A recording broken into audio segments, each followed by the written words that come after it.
Yes, been a lot of practice chats, hasn't there, this afternoon and this evening on social media. Should it happen? Should it not happen? If it happens, or are we going to put a gun to everyone's head and say you must go on the racetrack? This is practice. Please get out there.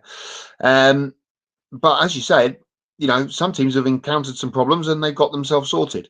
If Brad Keselowski's steering issue had happened on his qualifying run, he'd be in trouble perhaps for having a really good starting. I know Daytona 500 grid positions don't matter like a Formula One Grand Prix, but being up the front there is always key.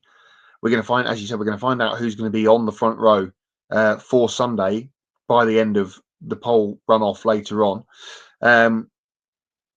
It probably will be a Chevrolet, and it will probably come from Hendrick Motorsport. But they don't have practice. And another thing that I saw mentioned was, they only ran a week and a half or so ago at Bowman Gray. Matthew says, practice. My God, we have practice.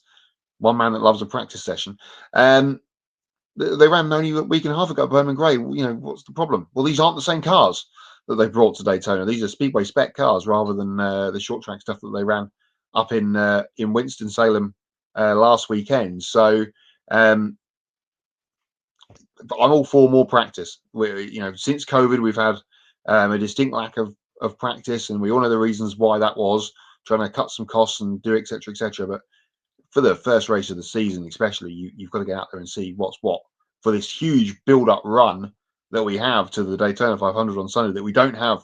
We talk about it for Indianapolis for the 500 in the summer in May, but it's kind of similar here for Daytona. We have the qualifying runoff tonight, then races tomorrow to set the proper grid, and from there it's straight into the 500 on Sunday mid-afternoon, and perhaps maybe even more mid-afternoon than normal if the weather gods have their say.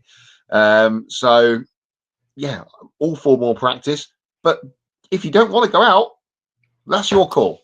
I'm just going to get a feeling when I go into the commentary box later with Matthew, he's going to be like Ted Lasso. Practice. You're missing practice. He's been itching for this. Ted Lasso stole that line from Alan Iverson. He did actually, yeah. But I love Ted Lasso. He doesn't love Ted Lasso.